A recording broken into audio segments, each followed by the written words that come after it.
Assalamualaikum warahmatullahi wabarakatuh. Yang terhormat Bapak Purwo selaku dosen mata kuliah metodologi penelitian. Sebelumnya perkenalkan nama saya Preti Sitanggerini, NIM 1911110002469 dari kelas MA. Pada kesempatan kali ini saya akan mempresentasikan tentang proposal metodologi penelitian saya dengan judul pengaruh risiko pembiayaan, risiko operasional, risiko likuiditas, ukuran bank terhadap tingkat efisiensi bank yang terdaftar di Bursa Efek Indonesia atau BEI. Langsung saja latar belakang. Pada era globalisasi dan revolusi ini, banyak masyarakat yang menggunakan bank sebagai penunjang aktivitasnya. Maka dari itu, tiap-tiap bank harus mampu bersaing dengan pesaing lainnya. Seperti halnya bank swasta, harus mampu bersaing dengan bank-bank lainnya, ditambah lagi pada masa sekarang ini, masa globalisasi dan revolusi, banyak sekali pesaing bank, seperti adanya finansial teknologi atau fintech atau teknologi keuangan. Agar bank swasta banyak diminati masyarakat dan mampu bersaing dengan bank lainnya maupun teknologi keuangan, maka diperlukan adanya manajemen risiko dalam menjalankan kegiatan perbankan dan juga ukuran bank untuk mengetahui tingkat efisiensi bank. Berikut ada tabel BOPO, NPF, dan FDR Bank Umum di Indonesia tahun 2014 hingga tahun 2018.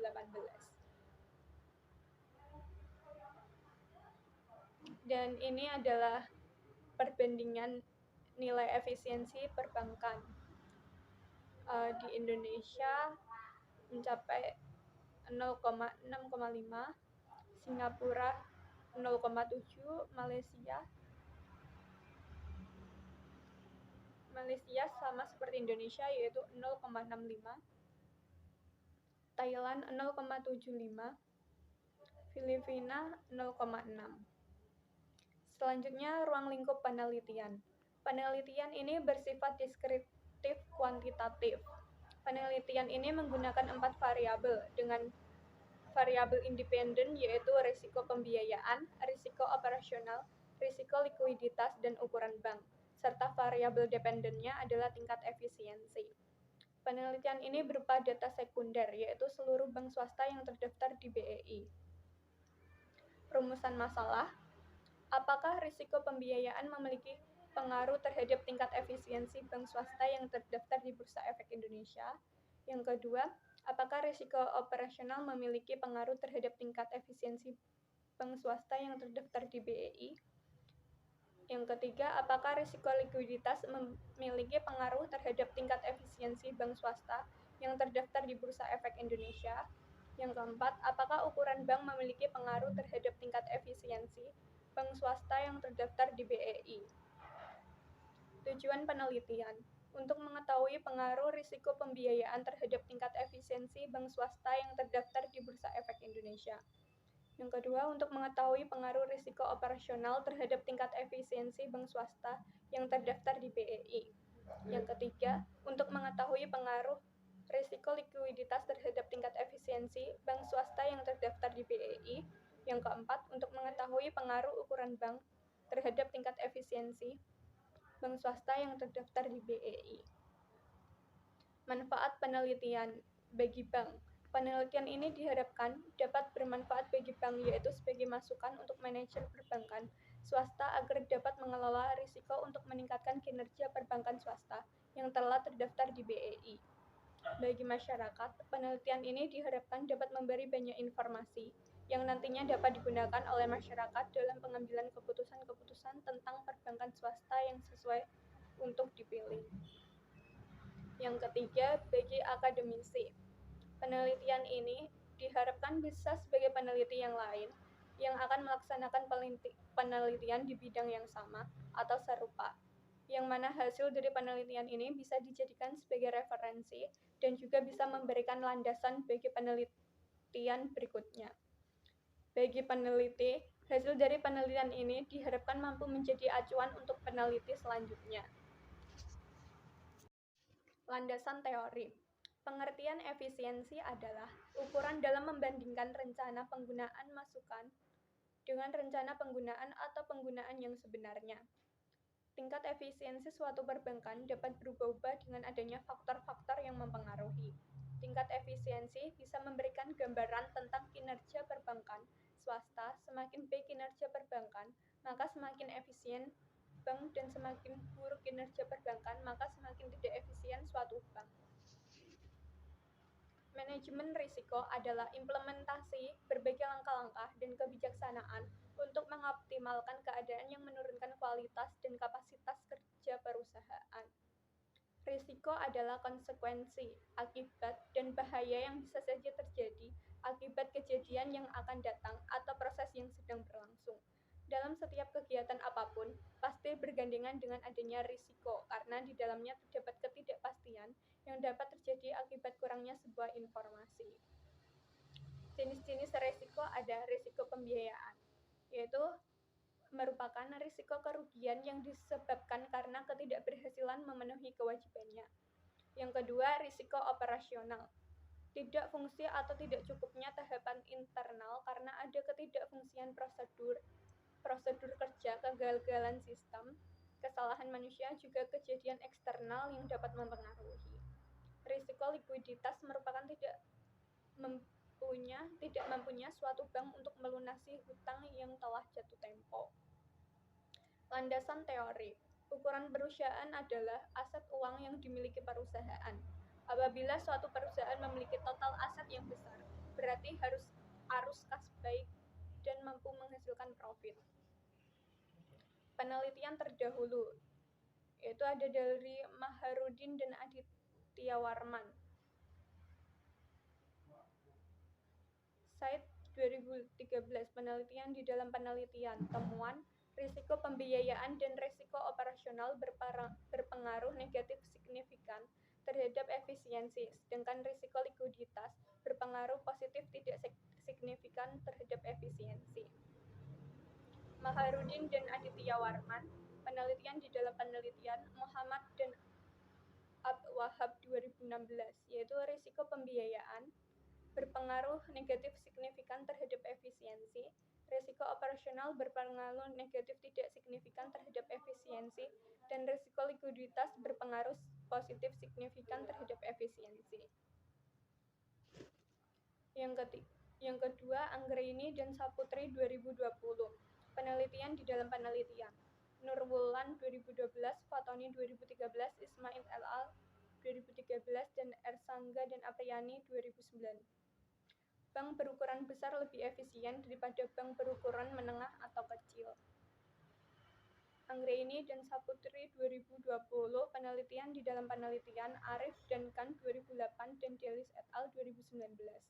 Ukuran bank menengah lebih efisien dibanding bank besar atau kecil. Anggraini dan Saputri et al. 2019 dan Kaluro 2009. Bank kecil lebih efisien dibanding bank yang berukuran menengah atau besar. Anggraini dan Saputri, penelitian di dalam penelitian Sanjeev 2007 dan Ningmonov 2010. Ukuran bank tidak mempengaruhi efisiensi. Selanjutnya, kerangka pemikiran teoritis. Kerangka pemikiran teoritis dalam penelitian ini menunjukkan keterkaitan antara variabel bebas yang terdiri dari risiko pembiayaan sebagai X1, risiko operasional sebagai X2, risiko likuiditas sebagai X3, ukuran bank sebagai X4 terhadap variabel terikat, yaitu tingkat efisiensi atau Y. Perumusan hipotesis. H1, risiko pembiayaan berpengaruh negatif signifikan terhadap tingkat efisiensi. H2, risiko operasional berpengaruh negatif signifikan terhadap tingkat efisiensi. H3, risiko likuiditas berpengaruh positif signifikan terhadap tingkat efisiensi. H4, ukuran bank berpengaruh negatif signifikan terhadap tingkat efisiensi. Jenis penelitian. Jenis penelitian yang digunakan dalam penelitian ini adalah metode penelitian kuantitatif. Penelitian kuantitatif merupakan penelitian secara sistematis terhadap bagian, fenomena, serta hubungannya, menurut Samroto 2015. Metode penelitian kuantitatif disebut juga dengan metode tradisional karena metode ini sudah lama digunakan dalam penelitian, sehingga menjadi tradisi dalam sebuah metode penelitian, menurut Sugiono 2012. Variabel dan definisi operasional. Variabel dependent. Variabel dependent atau dapat juga disebut variabel terikat adalah variabel Y, yang mana dalam variabel ini dipengaruhi oleh variabel bebas atau variabel lainnya. Variabel bebas adalah variabel yang menentukan perubahan pada variabel atau variabel bebas adalah variabel yang menentukan perubahan pada variabel tergantung. Menurut Burgin 2005. Dalam penelitian ini, variabel dependennya adalah tingkat efisiensi, diukur dengan belanja operasional dan pendapatan operasional atau BOPO. Variabel independen. Variabel independen atau variabel bebas adalah X, yang mana variabel independen adalah variabel yang mempengaruhi variabel lain atau yang menjadi penyebab adanya variabel lain. Adapun variabel independen dalam penelitian ini, risiko pembiayaan sebagai X1 yaitu jumlah tingkat NPF, risiko operasional sebagai X2 yaitu jumlah tingkat CAR, risiko likuiditas sebagai X3 yaitu jumlah tingkat FDR, dan ukuran bank sebagai X4. Data dan sumber data. Data yang digunakan dalam penelitian ini menggunakan data sekunder. Data sekunder adalah data yang tersedia dari sumber data sekunder dari data yang dibutuhkan. Menurut Nasution 2003, sumber dalam penelitian ini didapat dari www.idx.co.id dan juga dari laporan publikasi OJK. Populasi, jumlah sampel, dan teknik pengambilan sampel. Populasi diartikan sebagai objek atau subjek yang mempunyai ciri dan kualitas yang telah ditetapkan peneliti untuk sebuah penelitian. Menurut Sugiono 2012, populasi adalah jumlah penduduk atau dalam bahasa Inggris disebut population. Jika dalam penelitian, biasanya untuk menyebut sekelompok objek menjadi sasaran penelitian. Menurut Bungin 2005. Populasi dalam penelitian ini yang akan diamati adalah bank yang terdaftar di Bursa Efek Indonesia dengan jumlah sebanyak 46, dengan pemilihan sampel menggunakan purposive sampling, yang mana dan pengertiannya ialah didasarkan pada pertimbangan ataupun kriteria tertentu menurut Sugiono 2012, yaitu sampel sejumlah 27. Metode pengumpulan data. Metode pengumpulan data dalam penelitian ini menggunakan metode dokumentasi dengan menggunakan data sekunder yang didapat dari laporan perbankan yang telah terdaftar di BEI yang berasal dari situs www.idx.co.id dan juga laporan publikasi OJK dengan teknik purposive sampling sebagai metode pengambilan data. Selanjutnya, metode pengolahan data. Untuk mempermudah dan menganalisis data, maka diperlukan pengumpulan seluruh data yang dibutuhkan dalam penelitian ini. Adapun tahapannya adalah pengeditan. Mengeditan adalah upaya memperbaiki kualitas data melalui penyesuaian dan pengecekan terhadap data yang sedang diteliti untuk memudahkan dalam pemrosesan data dengan teknik statistik, menurut Nazir 2014. Agar konsistensi, kelengkapan, kesiapan, dan penelitian dalam proses analisis dapat terjamin. Selanjutnya, pemberian kode. Pemberian kode adalah proses pengelompokan atau identifikasi data penelitian ke dalam karakter simbol yang akan meningkatkan dan memudahkan efisiensi proses data entry ke dalam komputer. Nazir 2014. Pemrosesan data. Data yang sudah didapat berupa BOPO, NPF, dan FDR bank dan dipilih berdasarkan metode purposive sampling yang digunakan lalu dilanjutkan dengan analisis data menggunakan DEA dan SFA. Metode analisis data. Analisis statistik deskriptif. Dalam analisis tingkat efisiensi perbankan menggunakan metode data envelopment analysis atau DEA yang merupakan salah satu alat bantu untuk mengevaluasi kinerja dari aktivitas suatu perusahaan, dan juga Stochastic Frontier Approach atau SFA yang merupakan software yang dirakit untuk meringankan tugas agar penjualan dalam suatu perusahaan sederhana, mudah, dan cepat. DEA dan SFA digunakan untuk mengukur risiko pembiayaan, risiko operasional, risiko likuiditas, ukuran bank, serta terhadap tingkat efisiensi. Pengujian hipotesis. Uji hipotesis dilaksanakan untuk mengetahui adanya pengaruh antara kedua variabel, yaitu variabel dependen dan independen. Dalam penelitian ini menggunakan regresi linier berganda. Sekian presentasi dari saya. Mohon maaf apabila ada kesalahan. Wassalamualaikum warahmatullahi wabarakatuh.